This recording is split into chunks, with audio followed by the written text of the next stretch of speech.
Hello बच्चों आज के सेशन में हम नीट प्रीवियस ईयर क्वेश्चंस करने जा रहे हैं जिसमें हमारा चैप्टर होगा केमिकल काइनेटिक्स। ठीक है, तो सबसे रिसेंट ईयर 2019 से स्टार्ट करते हैं। 2019 का पूछा गया सवाल क्या था, देखिए यहाँ पर आपको क्या दे रखा है बच्चों, एक फर्स्ट ऑर्डर रिएक्शन दे रखा है और इस फर्स्ट ऑर्डर रिएक्शन का रेट कांस्टेंट के भी दे रखा है, मतलब वैल्यू ना देके उसने कांस्टेंट के को के से डिफाइन कर दिया है। ठीक है, और आपको पूछा गया है कि इस फर्स्ट ऑर्डर रिएक्शन के 99% कंप्लीशन में कितना टाइम लगेगा। आपसे पूछा क्या है, टाइम, कि 99% कंप्लीट होने में, उस फर्स्ट ऑर्डर रिएक्शन को 99% कंप्लीट होने में कितना समय लगेगा। ठीक है, चलिए अच्छा एक बात और, अगर आप ऑप्शन देखेंगे तो ऑप्शन में क्या दे रखा है बच्चों, time in terms of rate constant दे रखा है। कोई भी ऑप्शन आप देख लो तो टाइम जो निकालना है ना वो आपको रेट कांस्टेंट उस के टर्म्स में ही निकालना है। मतलब यहां से बात तो क्लियर हो गई कि आपको कुछ ज्यादा इधर करने की जरूरत नहीं है, सिंपली आप फर्स्ट ऑर्डर का इक्वेशन लगा लें जिसमें टाइम और रेट कांस्टेंट आपस में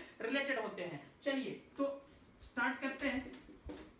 फर्स्ट ऑर्डर इक्वेशन क्या होता है बच्चों, k into t equals to 2.303 into log of a0 upon a0 minus x, यही होता है बच्चों। समटाइम्स कहीं कहीं पर आपको मिलेगा इस a0 को कैपिटल A0 से लिखते हैं और इस a0 माइनस x को क्या लिखते हैं बच्चों, कैपिटल, इसको क्या लिखते हैं बच्चों, कैपिटल A से डिनोट करते हैं। जहां पर सबका मीनिंग क्या होता है, हालांकि मैं आपको अभी थ्योरी नहीं पढ़ा रहा हूं पर फिर भी मैं फटाफट आपको बता दूं कि क्या होता है बच्चों, k is known as rate constant जो कि डिपेंड्स ओनली ऑन टेम्परेचर।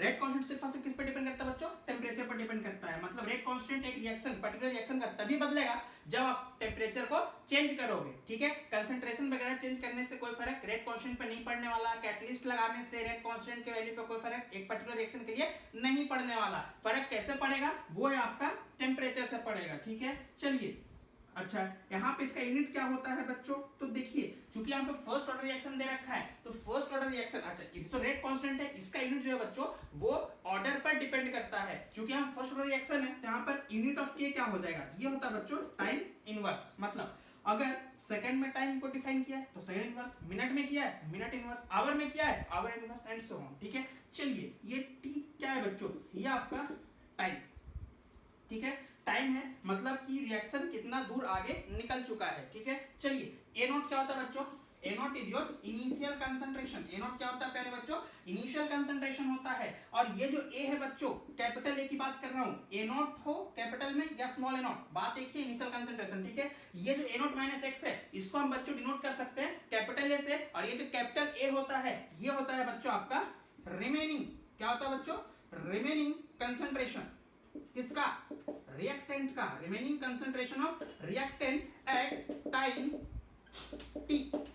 ये जो टाइम टी है उसके हिसाब से यहां पर हम रिमेनिंग कंसंट्रेशन ऑफ रिएक्टेंट की वैल्यू को पुट करते हैं। ठीक है, पर अब ध्यान दीजिएगा ये जो आपने कैपिटल ए को लिखा है remaining concentration of reactant at time T, इस पर्टिकुलर टाइम पर रिएक्टेंट का बचा हुआ कंसंट्रेशन को आपने यहां एक्सप्रेस किया। पर ध्यान देना ये कैसे आया है, ये किसका रिजल्ट है, दो टर्म का रिजल्ट है, a0 माइनस x। ठीक है, तो x क्या होता है, अकेले में x क्या होता है, a0 तो आपने देखा क्या है, इनिशियल कंसंट्रेशन, ये x क्या है बच्चों, तो x होता है कंसंट्रेशन डिसअपियर्ड, क्या बोलेंगे बच्चों इसको, कंसंट्रेशन डिसअपियर्ड, या बोल ले इसको concentration of reactant that has disappeared after time. कौन सा टाइम पर बच्चों, आफ्टर टाइम, बच्चों वही टाइम टी की बात कर रहे हैं, आफ्टर टाइम टी। तो ये इतना आपको बहुत ही क्लियर होना चाहिए। ठीक है, सारे टर्म्स क्लियर होना चाहिए। अगर ये सारे टर्म्स आपको पता है, आप फटाफट यहां से वैल्यू एक्सट्रैक्ट करेंगे, इसे पुट करेंगे, आपको आंसर मिल जाएगा। ठीक है, चलिए तो हम इसको यूज करने जा रहे हैं, पर उससे पहले हम क्या करते हैं, इस 99% को यूज कर लेते हैं। ठीक है, तो क्या करेंगे बच्चों, यहाँ पर हमने लिखा है कि रिएक्शन, हमने क्या किया, यहाँ पर एक रिएक्शन लिखा, लेट अस अज्यूम हमारे पास एक रिएक्शन है, और कौन सा रिएक्शन है, फर्स्ट ऑर्डर रिएक्शन है। लेट अस अज्यूम कि A to B एक रिएक्शन है जो किसको फॉलो कर रहा है, फर्स्ट ऑर्डर काइनेटिक्स को फॉलो कर रहा है। ठीक है, late us assume t = 0, t = 0 क्या मतलब होता है बच्चों, initial phase of the reaction, मतलब कौन से कंसंट्रेशन की बात करोगे, इनिशियल कंसंट्रेशन की बात करोगे। ठीक है, तो इनिशियल कंसंट्रेशन ऑफ रिएक्टेंट दिया नहीं है, हम क्या अज्यूम कर लेंगे, late us assume the initial concentration of the reactant is A0। तो ये इनिशियली कितना होगा प्रोडक्ट, 0, क्यों, क्योंकि प्रोडक्ट का कुछ बताया नहीं है और टाइम 0 है तो रिएक्शन शुरू हुआ नहीं है, और रिएक्शन अगर शुरू नहीं हुआ है मतलब प्रोडक्ट कितना होगा, 0 होगा। ठीक है, चलिए अब चलते हैं बच्चों, t = t 99% पर चलते हैं। तो t इक्वल टू t 99% का क्या मतलब होगा बच्चों? देखिए इसी को क्या आप ऐसे लिख सकते हो, t 0.99, यही तो होगा बच्चों। 99% मतलब क्या होगा, 99/100 निकालेंगे तो क्या आएगा, 0.99 आ जाएगा। ठीक है, चलिए अब हम अगर यहाँ पर लिखेंगे तो 99% रिएक्शन के कंप्लीशन होने के टाइम पे कितना कंसंट्रेशन रिएक्टेंट का गायब हो जाएगा। ठीक है, तो वो क्या होगा, 99% टाइम पे, 99% रिएक्शन कंप्लीशन टाइम पर 99% कंसंट्रेशन क्या हो जाएगा, रिएक्टेंट का डिसअपीयर हो जाएगा। तो ये बचेगा कितना बच्चों, ये हो जाएगा इनिशियल कंसंट्रेशन A0 माइनस जो आपने यहाँ पे लिखा A0 माइनस x, तो क्या हो जाएगा बच्चों, A0 माइनस 99% ऑफ A0, यही तो होगा बच्चों। 99% ऑफ इनिशियल कंसंट्रेशन वो कितना था, A0 था। अगर आप इसको सॉल्व करेंगे बच्चों तो ये क्या हो जाएगा, A0 माइनस 99% मतलब कितना, 0.99 टाइम्स ऑफ A0, यही तो होगा बच्चों। तो ये देखिए आपका इनिशियल कंसंट्रेशन A0 हो गया और ये आपका है 99% रिएक्शन कंप्लीट होने के बाद concentration of the remaining reactant कितना हो जाएगा, A0 माइनस 0.99 A0। तो ये आपका इसी फॉर्म में आ गया बच्चों, A0 माइनस x के फॉर्म में आ गया, जो आपने यहाँ से देख रखा था। तो आप इसको डायरेक्टली क्या कर सकते हो, कंपेयर कर सकते हो। ठीक है, अब चलिए सारे वैल्यूज को फटाफट पुट कर देते हैं। मैं इसको हटा रहा हूँ, अब सारे वैल्यूज को पुट करने जाते हैं। ठीक है, तो सारे वैल्यूज को पुट करेंगे तो चलिए क्या हो जाएगा बच्चों, k को k रहने दो, जो क्या वैल्यू दे रखा है। ठीक है, t को हमने क्या लिखा, t 99% कंप्लीट होने में कितना time, equals to 2.303 into log of A0 की वैल्यू कितनी है देखो तो, इनिशियल कंसंट्रेशन A0 ही है अपॉन रिमेनिंग कंसंट्रेशन। तो रिमेनिंग कंसंट्रेशन कितना है, A0 माइनस x, यानी कितना, A0 minus 0.99 times of A0। चलिए तो k into t 99% equals to क्या हो जाएगा, 2.303 into log of A0 upon, अगर आप इसको माइनस करेंगे बच्चों तो ये कितना हो जाएगा बच्चों, 0.01 A0 में से अगर आप 0.99 A0 माइनस करेंगे तो कितना बचेगा, 0.01 A0 से A0 का हो जाएगा बच्चों कैंसल आउट, और ये क्या हो जाएगा, k into t 99% will equal to 2.303 into log of 100। ठीक है, और log 100 क्या होता है बच्चों, यहीं पे मैं लिख रहा हूँ log 100 को क्या लिख सकते हो, 100 क्या होता है बच्चों, 10 का स्क्वायर। ठीक है, तो मैं डायरेक्टली इसको लिख रहा हूँ, 100 को क्या लिखूंगा, 10 का स्क्वायर। और log की प्रॉपर्टी आपको पता है क्या होता है कि log a raise to power b, ठीक है, पावर b कहाँ जाएगा, सामने आ जाएगा। तो वो क्या जाएगा बच्चों यहाँ पर, k into t 99% will equal to 2.303 into ये पावर सामने आ जाएगा इंटू log 10 जो बचेगा बच्चों क्या हो जाएगा, 1 हो जाएगा। सो देयरफॉर बच्चों k into t 99% will equal to, अगर आप इसको मल्टीप्लाई करेंगे बच्चों, 3 2 जा 6, 2 इंटू 0 0, 3 2 जा 6, 2 2 जा 4, 4.606, यानी कि बच्चों इसका आंसर क्या हो जाएगा, t की वैल्यू। तो therefore t 99% will be equal to k को जाके डिवाइड करते क्या हो जाएगा, 4.606 अपॉन k। चलिए अब मैच करिए कौन सा आंसर है, ये आपको दिख रहा है ऑप्शन नंबर सी में। तो करेक्ट आंसर क्या हो जाएगा बच्चों, सी हो जाएगा। ठीक है, चलिए अब चलते हैं नीट 2019 के क्वेश्चन। क्या है, नीट 2018 में पूछा गया क्वेश्चन है। इस क्वेश्चन में क्या बोल रहा है आपको कि हमारे पास एक जीरो ऑर्डर रिएक्शन है और इस जीरो ऑर्डर रिएक्शन में यदि क्या कर दिया गया है, रिएक्टेंट के कंसंट्रेशन को 2 गुना कर दिया गया है। तो बच्चों का रिएक्टेंट के कंसंट्रेशन को 2 गुना कर दिया गया है तो उसका हाफ लाइफ पर क्या इफेक्ट पड़ेगा। सिंपल सा क्वेश्चन है, इसमें ना तो ज्यादा कैलकुलेशन है बच्चों, ना तो आपको इसमें कोई अपनी बुद्धि लगाने की जरूरत है। सिंपल आप रिलेशन, अगर आपको याद है आप रिलेशन लिखे, एक लाइन में आपका आंसर। तो रिलेशन किसके बीच में, देखिए यहाँ पर क्या है, हाफ लाइफ पूछा है और मतलब हाफ लाइफ पे इफेक्ट पूछा है और डबल किसको किया है, इनिशियल कंसंट्रेशन को किया है। ठीक है, चलिए तो हम रिलेशन लिख लेते हैं बच्चों। रिलेशन क्या होता है, फॉर जीरो ऑर्डर रिलेशन क्या होता है बच्चों, t half equals to a0 upon 2k। अच्छा, हमको एक चीज पता है बच्चों कि ये जो 2 है वो तो आप सबको पता है, बच्चे को पता है 2 क्या है, कांस्टेंट, एक डिजिट है, एक नंबर है। ठीक है, चलिए k क्या होता है बच्चों, रेट कांस्टेंट होता है। ये क्या होता है बच्चों, रेट कांस्टेंट होता है। मैंने आपको पिछले क्वेश्चन में बताया कि ये जो रेट कांस्टेंट होता है बच्चों, ये पर्टिकुलर गिवन रिएक्शन के लिए हमेशा फिक्स होता है। एक पर्टिकुलर गिवन रिएक्शन के लिए रेट कांस्टेंट तभी बदलता है जब टेम्परेचर चेंज हो जाए। चलिए क्या इस क्वेश्चन में टेम्परेचर बदल रहा है, क्या बोला है कि इस क्वेश्चन में टेम्परेचर बढ़ रहा है या टेम्परेचर कम हो रहा है, ऐसा तो कुछ है ही नहीं। तो टेम्परेचर अगर फिक्स है, टेम्परेचर कांस्टेंट लेके चलेंगे तो ये टर्म भी क्या हो जाएगा, पूरे टाइम इस रिएक्शन के लिए कांस्टेंट हो जाएगा। मतलब ये पूरा टर्म क्या होने वाला बच्चों, ये पूरा टर्म क्या है, कांस्टेंट है।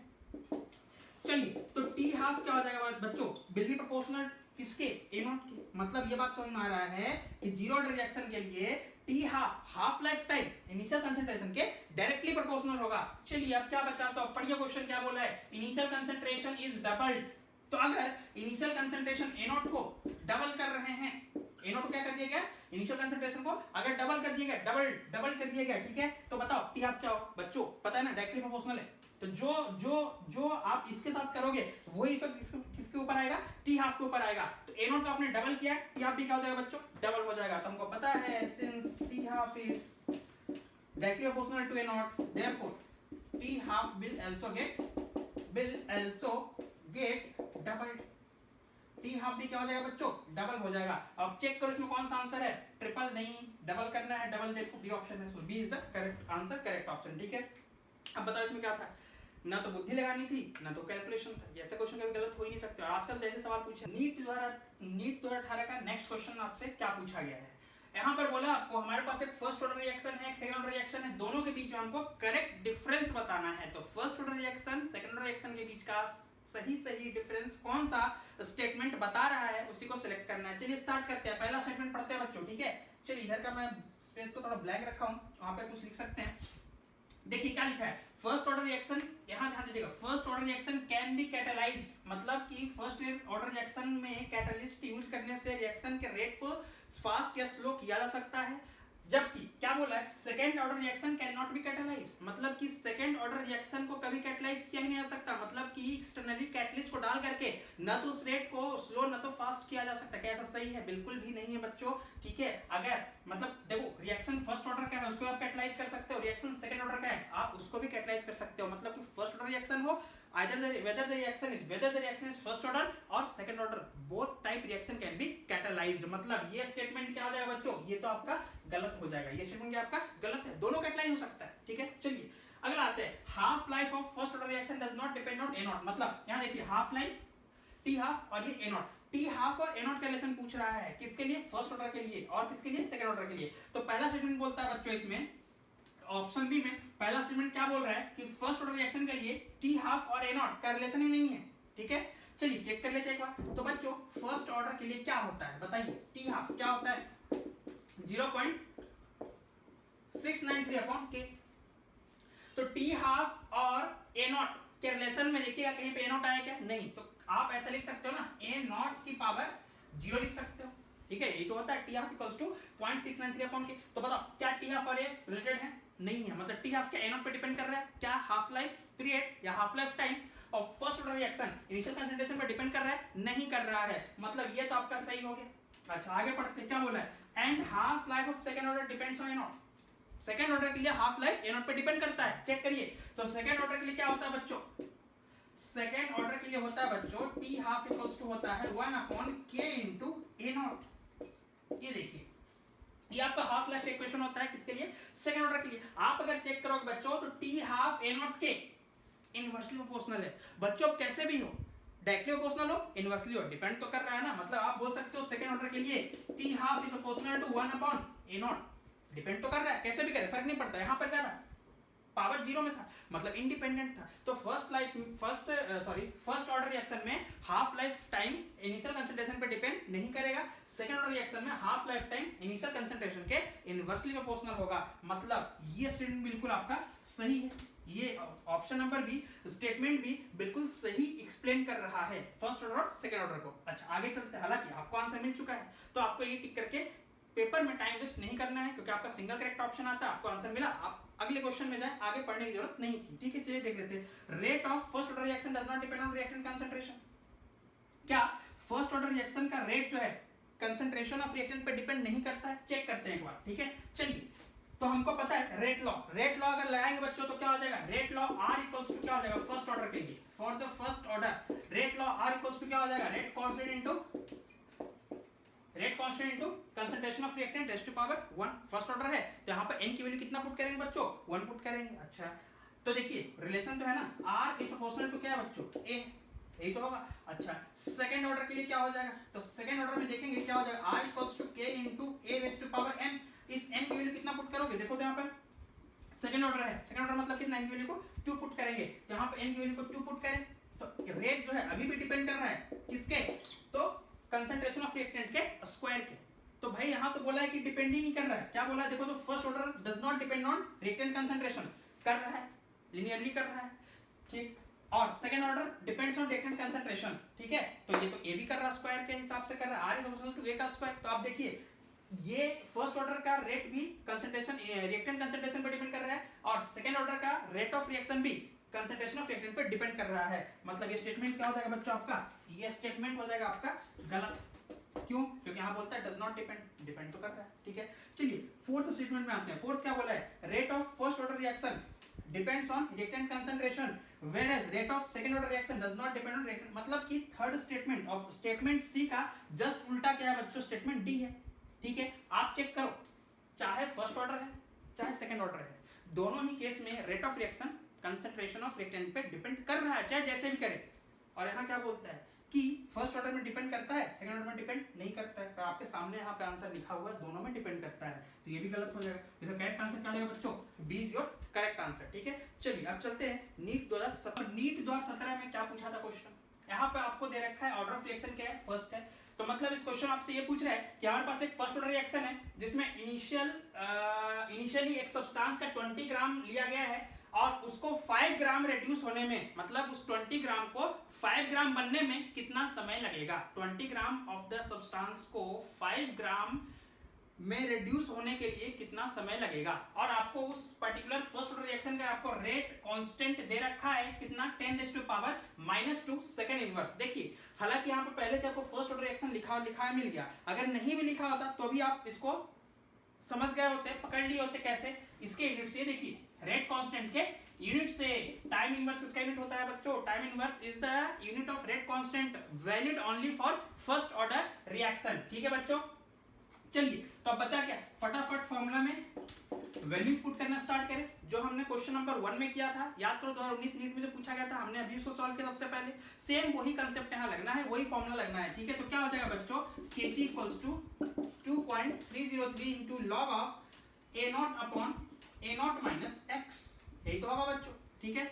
चलिए यहाँ पर हम क्या लेके चलेंगे, k कितना दे रखा है, चलो वैल्यू पुट कर लेते हैं। k कितना दे रखा है बच्चों, 10⁻⁻² इनटू टाइम ही शायद पूछा है, चलिए वो टाइम को हमने t मान लिया, equals to 2.303 into log of, चलो इनिशियली, चलो यहाँ तो कंसंट्रेशन है, ठीक है, तो ऊपर कंसंट्रेशन होता है बच्चों, नीचे भी कंसंट्रेशन होता है, पर यहाँ कंसंट्रेशन ना देके सर्टेन अमाउंट दे रखा है, ठीक है ना। तो क्या दिक्कत है, ऊपर आप जितना अमाउंट ग्राम से पुट करोगे उतना ही आप किस में करोगे, नीचे ग्राम में पुट करोगे। ऊपर क्या होता है, इनिशियल, ऊपर क्या होता है बच्चों, इनिशियल, और ये क्या होता है बच्चों, रिमेनिंग, ये क्या होता है, रिमेनिंग एज ए होल, पूरे इकट्ठे एक साथ माइनस करने की बात कर रहा हूँ, एज ए, इसको क्या बोलते हैं, रिमेनिंग बोलते हैं, ठीक है। तो इनिशियली कितना बोला है, 20 ग्राम बोला है, तो यहाँ क्या लिखेंगे बच्चों, 20 अपॉन रिमेनिंग, आखिरी में बोला क्या है, रेड्यूस टू, मतलब वो 20 ग्राम किस में बदल जाए, 5 ग्राम में। तो डायरेक्टली हम यहाँ पे रिजल्ट क्या लिखेंगे, 5 लिखेंगे, ठीक है। अब यहीं पे मैं आपको एक चीज और क्लियर कर देना चाहता हूँ, अगर बच्चों थोड़ा ध्यान देना, अगर यहाँ पर रेड्यूस बाय 5 ग्राम होता तो हमारा रिजल्ट क्या होता, तो हम लिखते बच्चों लॉग ऑफ 20 अपॉन इसकी बात कर रहा हूँ, 20 अपॉन, अगर ये y होता, b बाई y होता, y 5 ग्राम, तो ये होता बच्चों 20 माइनस 5 होता, यहाँ 20 माइनस 5 होता। पर चूंकि 2 है, मतलब डायरेक्टली आपको फाइनल रिजल्ट दे रखा है, तो आपको ये माइनस करने की जरूरत नहीं है, आप डायरेक्टली क्या करोगे, फाइनल वैल्यू पता है, क्यों टाइम वेस्ट कर रहा है, इसको पुट करो, ठीक है। चलिए इसको हटाइए, तो अब क्या हो जाएगा बच्चों, इसको सॉल्व करेंगे तो यहाँ से t की वैल्यू क्या हो जाएगी, 2.303 इनटू लॉग ऑफ 20/5 कितना, 4 अपॉन, नीचे क्या देगा बच्चों, 10⁻⁻²। चलिए इसको सॉल्व करिए, log 4 कितना होता है बच्चों, तो log 4 होता है 2.303 इनटू log 4 होता है 2 इंटू 0.301, यही तो होगा। log 4 क्या लिख सकते हो, 2 का स्क्वायर, और 2 log a की पावर b हो जाएगा, तो 2 पावर में जो सामने आ जाएगा, तो क्या हो जाएगा, log 4 मतलब 2 log 2 हो जाएगा, ठीक है, 2 log 2 हो जाएगा, और log 2 की वैल्यू कितनी होती है, 0.301। चलिए नीचे क्या है बच्चों आपका 10⁻⁻², ठीक है। इसको अगर आप सॉल्व करेंगे बच्चों, इसको अगर सॉल्व करेंगे तो मैं आपको डायरेक्ट रिजल्ट यहाँ बता रहा हूँ, सॉल्व करने पा जाएगा बच्चों आपका 138.6 सेकंड्स। इसका आंसर क्या आ जाएगा बच्चों, 138.6 सेकंड्स। करना कुछ नहीं, आप इसको कैलकुलेट करेंगे, गुना भाग करेंगे, आपको आंसर मिल जाएगा। अब आप चेक करो कौन सा ऑप्शन सही है यहाँ पे, तो बच्चों ये आपका ऑप्शन नंबर सी करेक्टली इससे एग्जैक्टली मैच कर जा रहा है, ठीक है। चलिए बस इस क्वेश्चन में इतना ही आपसे पूछा गया था। चलिए बच्चों नेक्स्ट क्वेश्चन नीट 2017 में क्या पूछा गया था, आपको यहाँ पर एक हाइपोथेटिकल रिएक्शन दे रखा है जिसमें X2 रिएक्टेंट X2 और Y2 कंबाइन करके XY 2 मोल्स ऑफ XY का फॉर्मेशन कर रहे हैं। और इस पर्टिकुलर हाइपोथेटिकल रिएक्शन के लिए बच्चों आपको यहाँ पर 3 स्टेज का एक मैकेनिज्म दे रखा है। मतलब ये रिएक्शन कैसा हो गया बच्चों, ये आपका एलिमेंट्री रिएक्शन नहीं, ये कैसा आपका कॉम्प्लेक्स रिएक्शन है। ठीक है, चलिए तो 3 स्टेज का आपका मैकेनिज्म दे रखा है 1 2 3, जिसमें से पहला फास्ट स्टेप है, दूसरा स्लो स्टेप है, तीसरा अगेन फास्ट स्टेप है। ठीक, अच्छा आपसे पूछा गया है कि इस पर्टिकुलर हाइपोथेटिकल रिएक्शन का ओवरऑल ऑर्डर क्या होगा। ठीक है, चलिए तो आप क्या करेंगे, बहुत सारे बच्चे इसमें गलतियां क्या करेंगे, क्यों इस क्वेश्चन को देख के बहुत खुश हो जाएंगे कि सिंपली ऑर्डर पूछा है तो x2 का कोएफिशिएंट 1 है, y2 का कोएफिशिएंट 1 है, दोनों को ऐड करेंगे 1 + 1 कितना हो जाएगा आंसर 2, यानी कि ऑर्डर ऑफ रिएक्शन क्या हो जाएगा 2 हो जाएगा। पर ये आंसर आपका बिल्कुल गलत हो जाएगा यहाँ पर। ठीक है, देखो मैं नहीं बोल रहा हमेशा गलत हो जाएगा, 100 में से 99 टाइम्स आप गलत हो जाओगे अगर मैकेनिज्म ऐसा दे रखा है तो।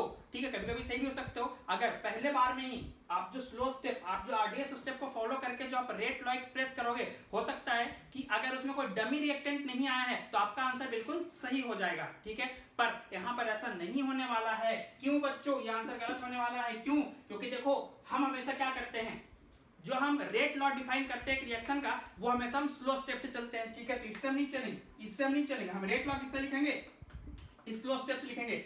मतलब यही क्या है आपका RDS, slow step is the RDS, rate determining stage होता है। तो हम क्या करेंगे, स्लो स्टेज से पहले क्या करेंगे, स्लो स्टेज से पहले क्या करेंगे, रेट लॉ को डिफाइन करेंगे। क्या करेंगे बच्चों, रेट लॉ को डिफाइन करेंगे। ठीक है, चलिए तो इसमें आंसर आपका 2 नहीं होने वाला, क्यों, और मैं आपको भी थोड़ी देर में बता रहा हूं। ठीक है, चलिए पहुंचते हैं।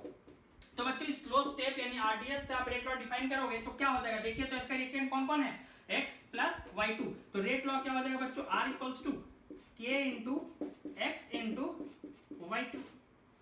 रेट लॉ क्या हो जाएगा बच्चों, रेट कांस्टेंट इनटू क्या लिखेंगे, concentration of each of the reactant. पर किससे लिखेंगे, सिर्फ और सिर्फ स्लो स्टेज से लिखेंगे। ठीक है, चलिए अब हम एक और मैच करेंगे, स्लो स्टेज का जो रेट लॉ आपने एक्सप्रेस किया उसको आप मैच किससे करोगे, उस मेन रिएक्शन से मैच करोगे। तो आप चेक करो, देखो रेट लॉ क्या बता रहा है कि रेट ऑफ रिएक्शन y2 पे डिपेंड करेगा और एक्चुअल में रिएक्शन में y2 भी है, बिल्कुल सही है, मतलब ये अपनी जगह क्या है, बिल्कुल ओके है। पर अब ध्यान देना बच्चों, यहाँ पर एक्चुअल में रेट लॉ क्या बोल रहा है कि rate of reaction reactant x पर भी डिपेंड करेगा, और ये जो रिएक्टेंट x है ना ये तो डमी है, ये क्या है बच्चों आपका डमी रिएक्टेंट है ये। अब बोलोगे डमी रिएक्टेंट क्या होता है बच्चों, डमी रिएक्टेंट का कहने का मतलब ये है कि एक्चुअल में ये तो आपको एक्चुअल रिएक्शन में आपको दिख रहा है क्या, यहाँ पे आपको एक्स रिएक्टेंट दिख रहा है, नहीं दिख रहा, मतलब ये क्या हो जाएगा, आपको डमी रिएक्टेंट की तरह काम कर रहा है। तो आपको क्या करना पड़ेगा, इसको रिप्लेस करना पड़ेगा। आपको क्या करना पड़ेगा बच्चों, आपको रिप्लेस करना पड़ेगा। अब बोलो किससे रिप्लेस करना पड़ेगा, तो बच्चों यहाँ पर सिर्फ वही रिएक्टेंट होंगे जो एक्चुअल में वहां एग्जिस्ट कर रहे हैं। जैसे y2 है, y2 एग्जिस्ट कर रहा है, x2 है, x2 एग्जिस्ट नहीं कर रहा है। ठीक है, नहीं कर रहा तो भी कोई दिक्कत नहीं है, पर यहाँ एक्स्ट्रा क्या है, डमी पार्ट क्या है, x है, और x कहीं दिख रहा है क्या पूरे इक्वेशन में, इधर कहीं भी दिख रहा है, नहीं दिख रहा है। इसका क्या मतलब है कि this needs to be replace, इसको हम क्या करेंगे, रिप्लेस करेंगे। चलिए अगर हम इसको रिप्लेस करने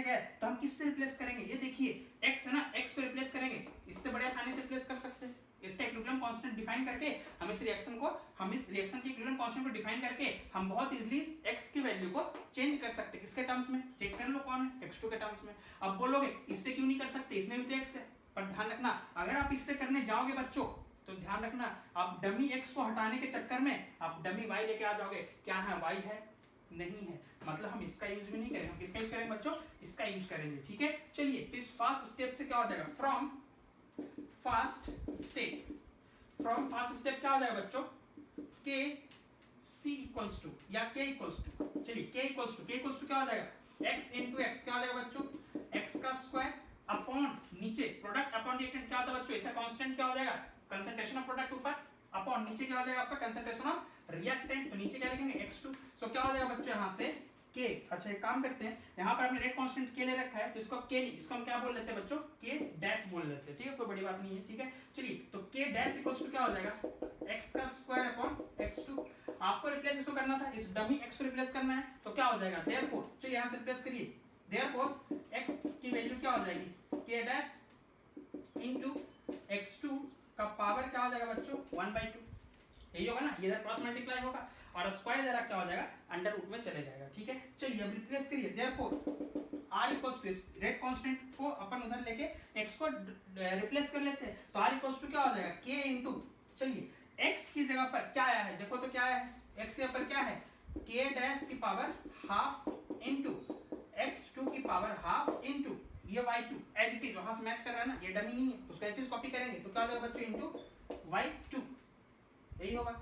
तो अब देखिए ये rate constant into another constant will give you new constant, that is let us assume k double dash into x2 raise to power half into y2 raise to power 1, यही होगा ना।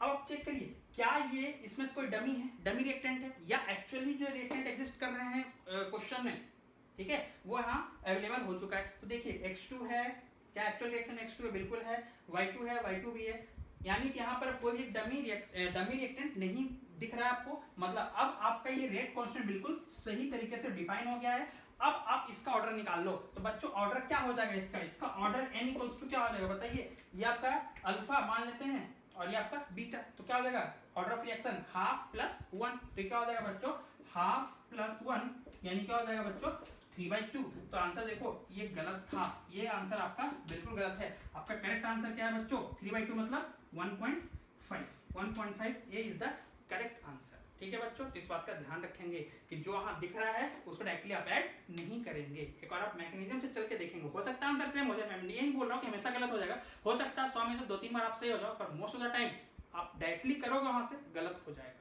ठीक है, तो आप एक बार से चेक कर लोगे।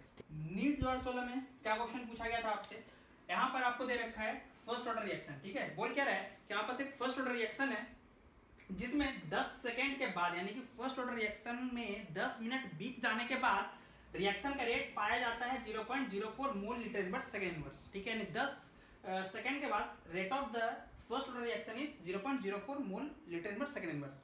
उसी रिएक्शन के लिए 20 सेकंड के बाद फिर से रेट मेजर किया गया। देखो पहला रेट कब का दिया है, 10 सेकंड बीत जाने के बाद, दूसरा रेट कब का दिया है, 20 सेकंड बीत जाने के बाद। तो दो पर्टिकुलर टाइम पर, एक 10 सेकंड पर और एक 20 सेकंड पर आपको रेट डिफाइन करके दे रखा है, नहीं रेट ऑफ द रिएक्शन की वैल्यू दे रखा है। तो आपसे पूछा क्या है, आपसे पूछा है तो इस पर्टिकुलर फर्स्ट ऑर्डर रिएक्शन का हाफ लाइफ क्या होगा, यानी टी हाफ निकालना आपको फर्स्ट ऑर्डर रिएक्शन का।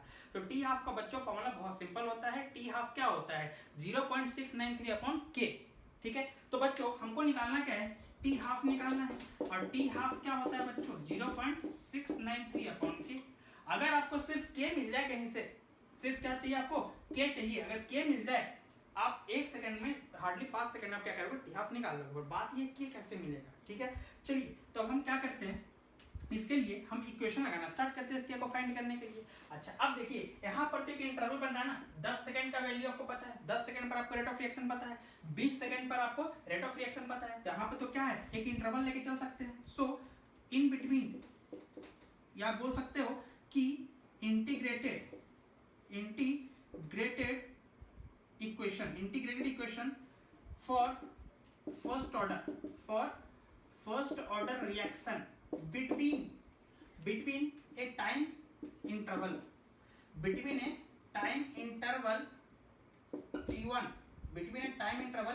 t1 to t2।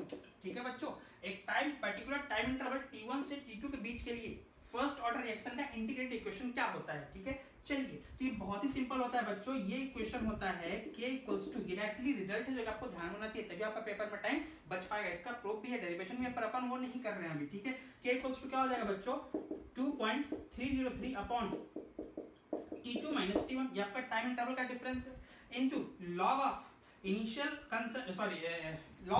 Concentration, initial point concentration upon final point concentration. ठीक है, इनिशियल कंसंट्रेशन या इनिशियल पॉइंट कंसंट्रेशन मतलब T1 के करस्पॉन्डिंग कंसंट्रेशन और ये क्या आपको T2 के करस्पॉन्डिंग कंसंट्रेशन। ठीक है, तो ये फॉर्मूला आपको बस यहाँ पे यूज करना है। अच्छा एक और चीज लगे आप बता दूं आपको, फिर मैं इन सबको हटा के इस फॉर्मूले को यूज कर लूंगा। ठीक है, तो आपको टी हाफ निकालना था, टी हाफ के आपको क्या चाहिए और क्या आपको इस इक्वेशन से मिल जाएगा। अब ये इक्वेशन कहाँ से आएगा बच्चों, कहाँ से आएगा, इस पे देखिए आप जब थ्योरेटिकली पढ़ते हैं या आप इसको प्रूफ करने जाएंगे तब तो ठीक है, पर बच्चों आपको डायरेक्टली ध्यान रखना है एक पर्टिकुलर टाइम इंटरवल में हम फर्स्ट ऑर्डर इक्वेशन को यूज कैसे करते हैं। ठीक है, अच्छा अब यहाँ ध्यान देंगे T2 तो मिल जाएगा क्या है 20 सेकंड, T1 क्या है बच्चों 10 सेकंड है, पर आपको C1 C2 कहां से मिलेगा? क्या आपको 10 सेकंड पे कंसंट्रेशन दिया है? नहीं दिया है। क्या आपको 20 सेकंड पर कंसंट्रेशन दिया है? नहीं दिया, वो तो रेट दिया है। पर एक चीज का ध्यान रखना बच्चों, आप पढ़ क्या रहे हो? आप पढ़ क्या रहे हो? फर्स्ट ऑर्डर रिएक्शन पढ़ रहे हो। और ये बच्चों आपको बिल्कुल बेसिक बात यहाँ पे ध्यान होना चाहिए, फर्स्ट ऑर्डर रिएक्शन के लिए क्या होता है बच्चों? रेट। लॉग अगर लिखेंगे तो रेट क्या होता है? R equals to K into reactant of sorry concentration of reactant. मतलब यहां से आपको क्या पता चल रहा है बच्चों कि रेट जो होता है बच्चों प्रोपोर्शनल किसके होता है? कंसंट्रेशन। यानी कि कंसंट्रेशन और रेट आपस में क्या होते हैं बच्चों? डायरेक्टली प्रोपोर्शनल होते हैं। तो जो रेट आपको 10 सेकंड पर दे रखा है, 10 सेकंड पे कितना रेट दे रखा है? 0.04। तो रेट अगर 10 सेकंड पर 0.04 है, यहां देखें तो कंसंट्रेशन क्या हो जाएगा? 0.04 लेके चलेंगे। और रेट जो 20 सेकंड पर कितना दिया? 0.03 रेट दिया है। देखिए कहां पर? 20 सेकंड पर रेट कितना दिया है? 0.03। तो कंसंट्रेशन में कितना उसमें पुट कर देंगे? 0.03, क्योंकि दोनों क्या है बच्चों? डायरेक्टली प्रोपोर्शनल, दोनों डायरेक्टली रिलेटेड है। ठीक है, चलिए तो मैं इन सबको हटा रहा हूं और मैं सीधा सीधा फॉर्मूला आपको लगा रहा हूं जिससे आप सॉल्व कर सके इसको। ठीक है, चलिए तो आप क्या करेंगे? सबसे पहले k equals to 2.303 upon T2 कितना बच्चों? 20 माइनस इनिशियल टाइम क्या है? देखो इंटरवल का इनिशियल पॉइंट क्या है? 10 है। तो T2 minus T1 into log of बच्चों इधर क्या हो जाएगा? अगर आपने T2 माइनस T1 लिखा है, इधर क्या लिखोगे? C1 upon C2। इधर का आपने फाइनल माइनस इनिशियल किया है, इधर आप इनिशियल अपॉन फाइनल करोगे। तो इनिशियल मतलब 10 सेकंड पर रेट कितना है? 0.04। पर बच्चों ध्यान देना, यहाँ पर रेट नहीं कंसंट्रेशन लिखा जाता है। पर मैं आपको बता दिया फर्स्ट ऑर्डर में दोनों क्या होते हैं? डायरेक्टली प्रोपोर्शनल होते हैं। जिसको भी आप कितना लेके चलोगे? 0.04 अपॉन C2 मतलब फाइनल मतलब 20 सेकंड पर कितना बच्चों? 0.03। यहाँ पे आप कितना पुट करोगे? 0.03 पुट करोगे। तो क्या हो जाएगा बच्चों? K equals to 2.303 upon 10 into log of 4/3। यही तो होता है बच्चों, लॉग ऑफ 4/3 यही तो होगा। चलिए इसको अगर आप सॉल्व करेंगे तो k इक्वल्स टू क्या हो जाएगा बच्चों? 0.2303 इनटू, देखिए बच्चों अब यहाँ पर ये प्रॉपर्टीज करेंगे, log a अपॉन b मतलब क्या हो जाएगा? log a minus log b। ठीक है, तो क्या हो जाएगा? log 4 minus log 3। अगर आप इसको सॉल्व करेंगे तो log 4 कितना होता है बच्चों? 0.602 और log 3 कितना होता है बच्चों? 0.477। डायरेक्टली वैल्यू पुट करते हैं। ठीक है, तो मैं इसको हटा करके डायरेक्टली वैल्यू लिख देता हूं। तो क्या हो जाएगा बच्चों? ये हो जाएगा बच्चों आपका 0.602 माइनस 0.477। ठीक है, ये आपका आ गया k की वैल्यू, रेट कांस्टेंट की वैल्यू। पर आपको ये थोड़ी निकालना, आपको निकालना तो क्या था? ये देखो हाफ लाइफ निकालना था। तो हाफ लाइफ क्या होता है बच्चों? T half equals to 0.693 upon k। 0.693 upon k। चलिए अगर आप वैल्यू को पुट करेंगे तो क्या हो जाएगा? 0.693 अपॉन k की वैल्यू कितनी है? चलिए पुट करिए 0.2303 into 0.602 minus 0.477।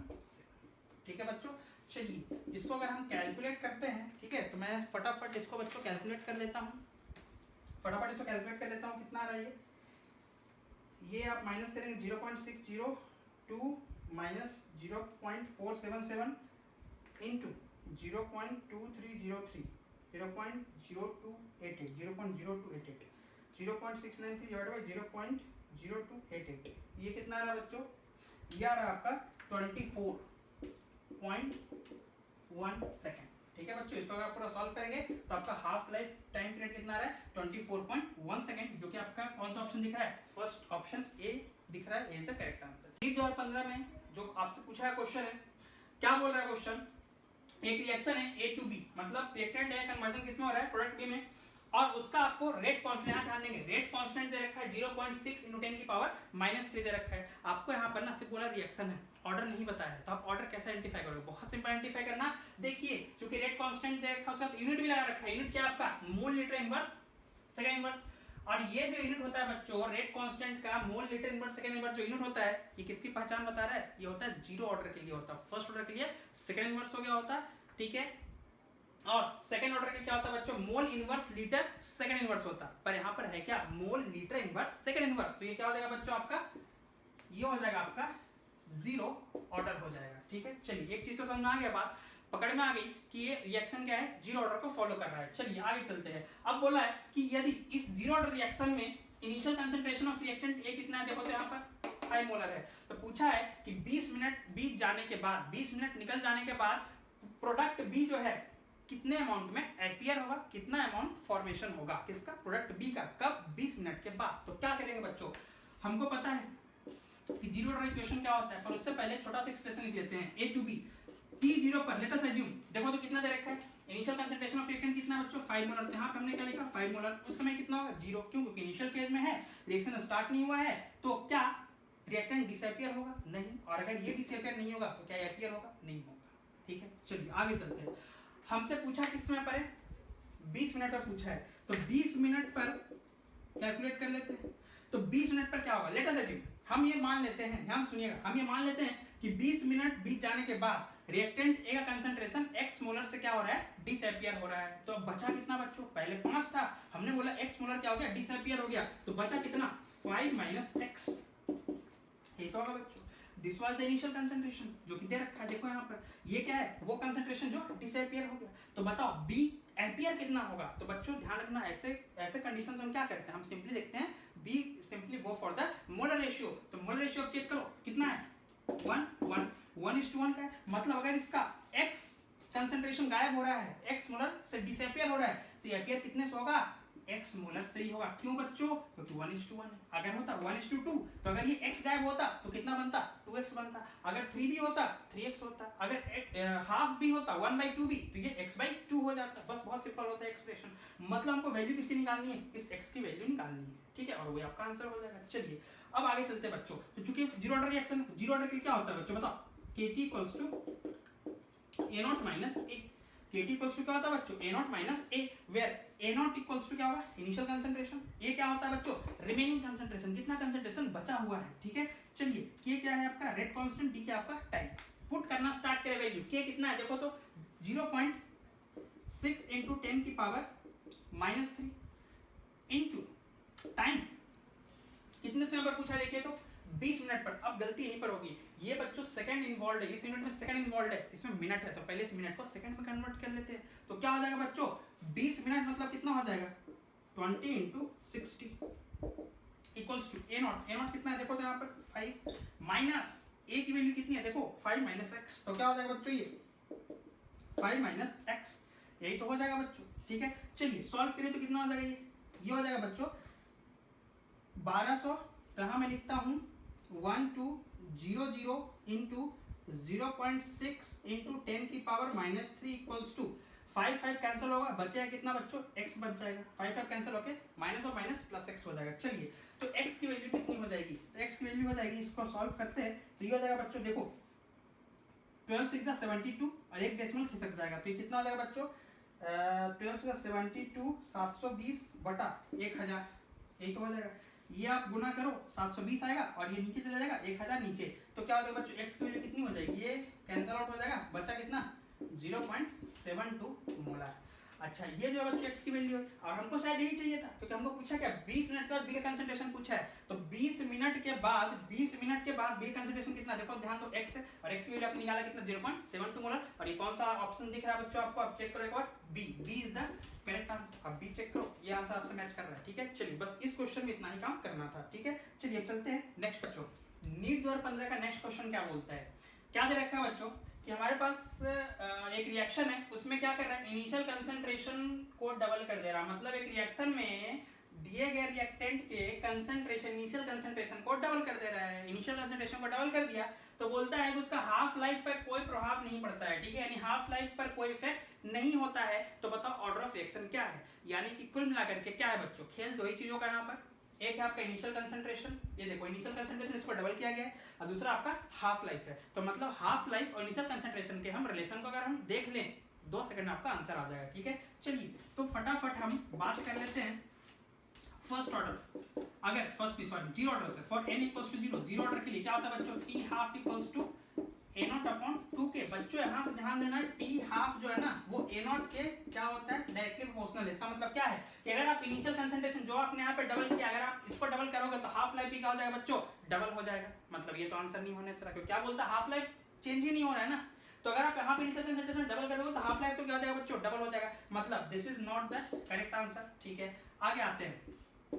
n equals to 1, n equals to 1 में क्या होता है बच्चों, यानी कि half life for the first order reaction क्या होता है बच्चों, 0.693 अपॉन के होता है।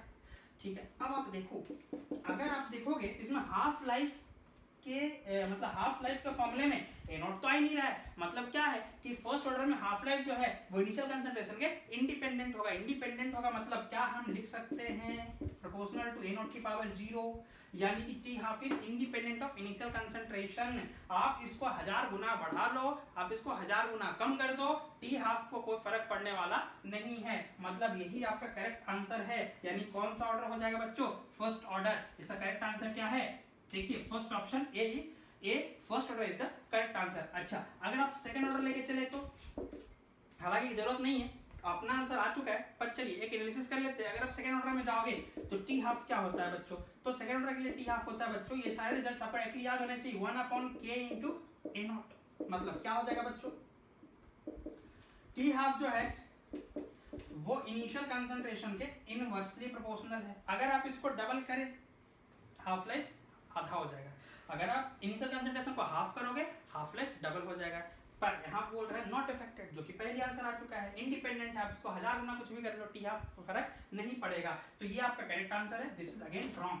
ठीक है, तो आपका करेक्ट आंसर कौन सा है, फर्स्ट ऑर्डर। ठीक है, चलिए अब चलते हैं हम नेक्स्ट क्वेश्चन की तरफ। नीट 2015 नेक्स्ट क्वेश्चन क्या, सॉरी नीट नहीं, मैं तब से नीट बोलते जा रहा हूँ फ्लो में, कोई एआईपीएमटी था। ठीक है, तो एआईपीएमटी 2015 में आपसे क्या सवाल पूछा गया था, ठीक है देखिएगा, आपसे पूछा गया है कि हमको कैलकुलेट क्या करना है, एक्टिवेशन एनर्जी। एक पर्टिकुलर रिएक्शन के लिए आपको एक्टिवेशन एनर्जी फाइंड आउट करना है। तो बोला है कि किस ग्राफ, यानी कि y versus x, y versus x, y versus x, कौन से ग्राफ को लेकर चलेंगे जिसका स्लोप हमको क्या बता दे, रिएक्शन का एक्टिवेशन एनर्जी। मतलब हमको बोला है यहाँ पर बच्चों कि एक ऐसा ग्राफ हमको सिलेक्ट करना है y वर्सेस x के फॉर्म में, एक ऐसा ग्राफ सिलेक्ट करना है जिसका स्लोप हमको क्या बता दे, उस रिएक्शन का एक्टिवेशन एनर्जी। ठीक है, चलिए तो बच्चों जैसे ही दिखा यहाँ पर एक्टिवेशन एनर्जी, तो एक बात तो दिमाग में क्लियर हो जानी चाहिए कि यहाँ पे हमको क्या लगाना है, एक ही जगह। देखो बच्चों पूरे चैप्टर में एक्टिवेशन एनर्जी एक ही जगह पर आता है, एक ही टॉपिक में आता है, और वो टर्म क्या है, टॉपिक क्या आपका, अर्हेनियस इक्वेशन। चलिए तो स्टार्ट करते हैं, अर्हेनियस इक्वेशन लगाना स्टार्ट करें।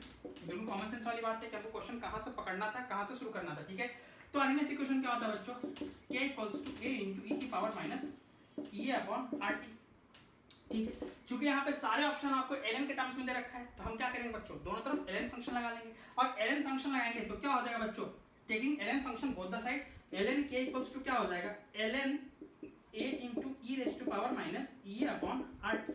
ठीक है, थोड़ा सा इसको अगर आगे सॉल्व करेंगे प्रोपर्टीज लगा करके, तो क्या हो जाएगा बच्चों, ln k equals to ln a plus ln a into b, तो क्या हो जाएगा ln a plus ln b की प्रॉपर्टी, तो क्या हो जाएगा ln e raise to power minus e upon RT।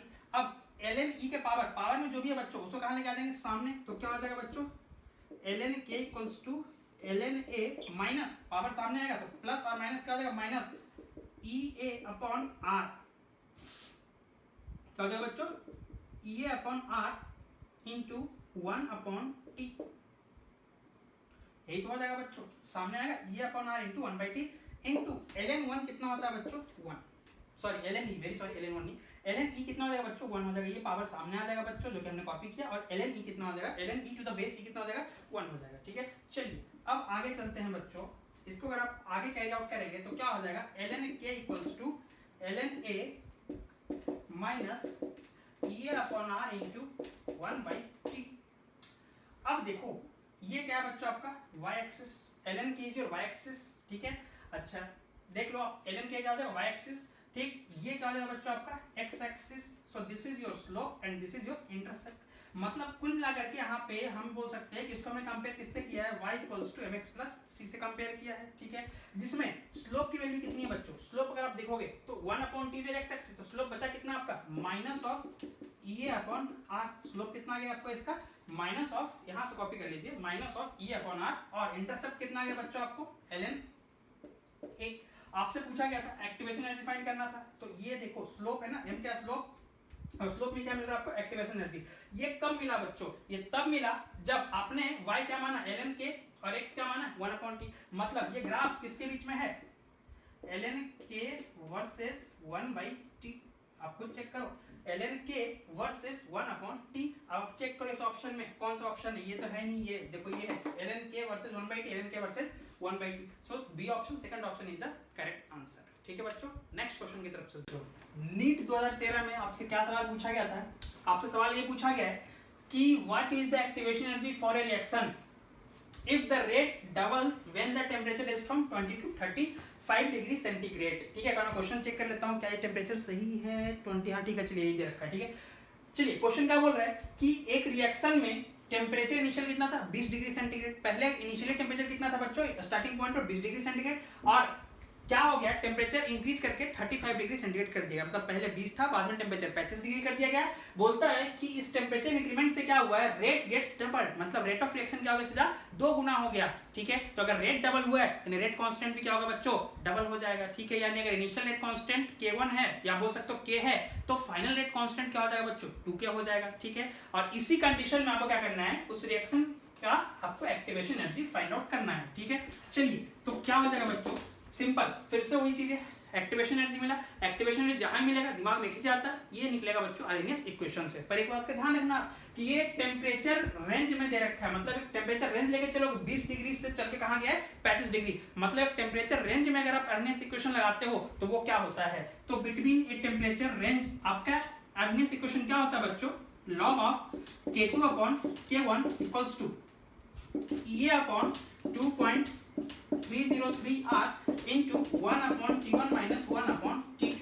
एक टेम्परेचर रेंज में आपका होता है ये आर्हेनियस इक्वेशन अप्लाई करने का। ठीक है, चलिए अब ध्यान दीजिए, 20 डिग्री से 35 डिग्री जाने पर रेट क्या हो रहा है बच्चों, डबल हो रहा है। मतलब अगर रेट डबल हो रहा है तो रेट कांस्टेंट भी क्या हो जाएगा, डबल हो जाएगा। सो लेट अस अज्यूम बच्चों कि k1 initial rate constant k1 क्या है बच्चों, k है। So finally final rate constant k2 क्या हो जाएगा बच्चों, 2 क्या हो जाएगा। अगर k1 इनिशियली आपने रेट कांस्टेंट k माना तो फाइनली 35 डिग्री पर पहुंचने के बाद क्या हो जाएगा बच्चों, सीधा डबल हो जाएगा। तो k क्या k की वैल्यू डबल हो कितनी बन जाएगी, 2k। तो k1 मिल गया, k2 मिल गया। अच्छा, इनिशियल टेम्परेचर कितना है 20 डिग्री सेंटीग्रेड। एक बात और ध्यान रखेंगे कि ये टेम्परेचर जब भी पुट करेंगे बच्चों तो आप किसमें पुट करेंगे बच्चों, केल्विन में पुट करेंगे। तो आप चेंज कर लेंगे, क्या करोगे 273 ऐड कर लेंगे इसमें भी और उसमें। ठीक है, चलिए तो सारी वैल्यूज को पुट करना स्टार्ट करें। अच्छा, ऊपर से देख लेना, ये आंसर निकालना है किसमें बच्चों, किलो जूल्स में निकालने हैं। सारे ऑप्शंस किसमें दे रखे, किलो जूल्स में। तो यानी यहाँ पे R जो आपका ये यूनिवर्सल गैस कांस्टेंट है, ये आप किसमें लेते हो चलोगे बच्चों, जूल में लेकर चलोगे और लास्ट में 1000 से डिवाइड कर देंगे आंसर को। ठीक है, तो किलो जूल में आ जाएगा। सारे वैल्यूज को पुट करते हैं बच्चों। ठीक है, चलिए इसको मैं हटा रहा हूँ, पुट करें वैल्यूज तो क्या हो जाएगा बच्चों, log of 2k upon k1 k माने तो k2 क्या हो जाएगा, डबल होके 2k बन गया इक्वल्स टू ये आपको निकालना है अपॉन 2.303 इनटू बच्चों r की वैल्यू क्या हो जाएगी, तो ये होता है बच्चों 8.314 जूल में होता है। ठीक है, पर आपको आंसर किस में निकालना है बच्चों, ये देखिए किलो जूल्स में निकालना है। तो आप क्या करोगे, इनटू 10 की पावर -3 कर दोगे, यही तो होगा। इनटू अंदर जाएंगे 1 अपॉन T1, इनिशियल टेम्परेचर कितना है 20 डिग्री है, मतलब ये 293 केल्विन हो जाएगा। कितना हो जाएगा बच्चों, 293 kelvin minus 1 upon 35 degree centigrade है, मतलब कितना हो जाएगा बच्चों, ये 273 अगर आप इसमें ऐड करेंगे 278 और 278 288 308 कितना हो जाएगा बच्चों, ये 308 केल्विन। चलिए सॉल्व करेंगे इसको, ये कैसे के कैंसिल आउट। log 2 कितना हो जाएगा बच्चों 0.301 इक्वल्स टू ये अपॉन 2.303 इंटू 8.314 इंटू 10 की पावर -3 इंटू अंदर क्या हो जाएगा बच्चों, इसका एलसीएम लेंगे तो नीचे क्या हो जाएगा बच्चों 293 इंटू 308 और ऊपर क्या हो जाएगा 308 माइनस 293 308 माइनस 293। ठीक है, अब आप यहाँ से ये को सॉल्व करेंगे बच्चों। ठीक है, तो यहाँ पे जगह है नहीं, मैं इसको हटा रहा हूँ। ठीक है, इसको मैं हटा रहा हूँ और यहीं पे मैं इसको आगे सॉल्व करता हूँ। ठीक है, तो ई ए की वैल्यू कितनी हो जाएगी, सो ई ए विल बी क्रॉस मल्टीप्लाई करेंगे 0.301 इंटू 2.303 इंटू 8.314 इंटू 10 की पावर -3। अच्छा, ये भी तो नीचे है तो ये भी ऊपर आके मल्टीप्लाई हो जाएगा, तो into 293 into 308 whole divided by बच्चों ऊपर क्या है, ऊपर आपके पास सिर्फ और सिर्फ इसका डिफरेंस है, जो कितना आ जाएगा आपके पास डिफरेंस, ये आ जाएगा बच्चों, ये आ जाएगा 8 और 7 15 आ जाएगा, तो नीचे आ जाएगा बच्चों 15। आप इसको सॉल्व करेंगे एक बार, इसको सॉल्व करने से बच्चों जो आपका आंसर आएगा that is your, this is your nearly 34.4, ये आपका 34.4। अब देखिए ये यूनिट जूल में होगा, किलो जूल में होगा, तो आपने पहले यहाँ पे क्या कर रखा है 8.314 जूल को किलो जूल में कन्वर्ट कर रखा है, मतलब ये आपका आ जाएगा किलो जूल पर मोल में आ जाएगा। अभी करेक्ट आंसर आपका क्या है बच्चों, सी है। तो कुल मिलाकर के ये बच्चों सिंपल फॉर्मूला बेस्ड क्वेश्चन था, आपको सिर्फ क्या करना था इसमें वैल्यूज पुट करने थे, कैलकुलेशन ठीक है थोड़ा लेंदी है पर क्वेश्चन तो बहुत सिंपल है ना, सिर्फ आपको फॉर्मूले में वैल्यूज पुट करना था। ठीक है बच्चों, चलिए आज की क्लास में हम नीट 2013 तक के क्वेश्चन करेंगे, बाकी क्वेश्चन हम नेक्स्ट क्लास में करेंगे। धन्यवाद।